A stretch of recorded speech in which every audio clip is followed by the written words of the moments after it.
வணக்கம். கிடக்கிறது கிடக்கட்டும் கிளவியை தூக்கி மணையில் வை அப்படின்னு ஒரு பழமொழி சொல்லுவாங்க. அதாவது இந்த இருக்கிற காரியத்தை விட்டுட்டு என்ன தேவையில்லாத காரியத்தை பண்ணிக்கிட்டு இருக்கேடா அப்படின்னு சொல்லுவாங்க.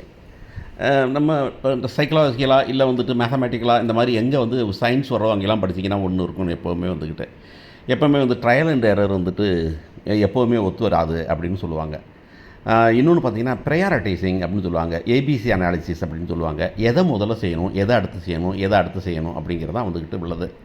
இது எல்லாமே யார் செய்வா அப்படின்னா வழக்கமாகவே ஹீரோயின்ஸ் தான் செய்வாங்க. ஏன்னா அவங்கள தான் வந்து நம்ம வந்துட்டு ஒரு ஃபிகர் ஹெட்டாக வச்சுருக்கோம். நம்ம அவங்க தான் வந்துட்டு அந்த சீரியலில் நடத்தி கொண்டு போகிறவங்க. அவங்க வந்துட்டு எப்போவுமே வந்துட்டு ரொம்ப புத்திசாலித்தனமாக இருக்கணும் அப்படிங்கிற சமாச்சாரம். அந்த வகையில் புத்திசாலித்தனமாக நடிக்கிறதுக்கு எல்லா தகுதியும் உள்ள 2 பேர் தான் நம்ம ஹீரோயினும். விஜயும் சரி, இல்லை வந்துட்டு காவேரியும் சரி, அவங்க நடிக்கிற அந்த ஆட்களும் சரி ரொம்ப அருமையாக படுறாங்க அப்படிங்கிறதுல மாற்றமே இல்லை. அந்த நாகேஷ் சொன்ன மாதிரி தான் எல்லாம் இருக்குது. படம் போடுறதுக்கு ஆள் இருக்குது, நடிக்கிறதுக்கு ஆள் இருக்குது, பார்க்குறதுக்கு ஆள் இருக்குது. ஆனால் கதை தான் ஒன்றுமே இல்லை அப்படின்னு நாகேஷ் சொல்லுவார் அந்த படத்தில். அந்த மாதிரி தான் இங்கே எல்லாமே போயிட்டுருக்கு. இப்போ இந்த மாமியாரும் மருமகனும் வந்துட்டு வாக்கிங் போகிறாங்க. வந்துட்டு பாப்பு பிபி இருக்குது, சுகர் இருக்குது, கண்ட்ரோல் பண்ணலாம் வாங்க அப்படிங்கிற மாதிரி மருமகன் வந்து வாக்கிங் போட்டு ரொம்ப கேஷுவலாக 2 பேரும் பேசிட்டு போகிறாங்க.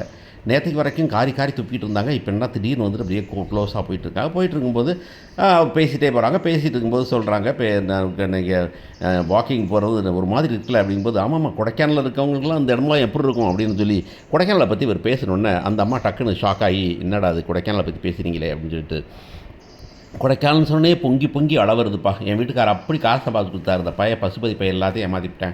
இப்போ இருக்கிறது ஒரு வீடு தான். அந்த வீட்டையும் வந்துக்கிட்டு அவன் வீடு வாங்கிட்டு இருக்கான். அது என்ன பண்ணுறதுனே தெரியல அப்படின்னு இவங்க சொல்லும்போது, என்ன பண்ணுறதுன்னு தெரியல, என்ன பண்ணுறதுன்னு உங்களுக்கு சொல்லவே இல்லைன்னு சொல்லுங்கள் நீங்கள் அப்படின்னு சொல்ல வேண்டியிருக்கு. எத்தனை விஷயங்கள் இருக்குது. வீட்டை விட்டுட்டு நீங்கள் வாட்டில் வந்துட்டீங்க. வீட்டை மீட்க வேணாமா? வீடு வந்துட்டு என்ன அங்கே ஊரில் இருக்கவங்க எல்லாம் கேனப்பாயிடுங்களா, இல்லை பசுபதி பணம் கொடுத்து வச்சுருக்கிறாரா, இல்லை கோர்ட்டு இருக்குது, போலீஸ் இது இருக்குது, அதை பற்றிலாம் கவலைப்படாமல் இந்த மருமகன்கிட்ட சொல்கிறாங்க. மருமகன் வந்து யாருனாக்க, மருமகன் வந்துக்கிட்டு பல கோடி கணக்கில் இருக்கிற சொத்தை பூரா விட்டுட்டு, அந்த வீடு மட்டுமே பல கோடி பெரும்போல் இருக்குது, அவ்வளோ பெரிய சொத்தையும் விட்டுட்டு இங்கே வந்து உட்காந்துருக்கிறாரு. உட்காந்துட்டு இப்போ என்ன சொல்கிறாருன்னா, எப்படியாவது அந்த வீட்டை அவங்களுக்கு மீட்டு கொடுத்துடணும் அப்படின்னு. ஹேய், அச்சய பாத்திரத்தை விட்டுட்டு அரிசி வாங்க போறியாப்பா அப்படிங்கிற மாதிரி கேள்வி கேட்குற மாதிரி இருக்குது.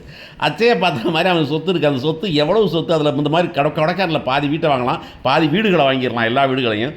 அதை விட்டுட்டு இப்போ வந்துக்கிட்டு இந்த வீட்டை எப்படியாவது மீட்டு கொடுத்துடணும் அப்படின்னு சொல்லும்போது, அதான் சொன்னே, எது ப்ரையாரிட்டி, எது அனாலிசிஸ், அதெல்லாம் இல்லை. இப்போவும் விஜயும் காவேரியும் அடுத்து பொழப்பு நடத்துகிறாங்க அப்படிங்கிறத விட்டுட்டு கதையை கொண்டு போய் வீட்டில் விடுறாங்கங்கிறது தான் கொடுமை.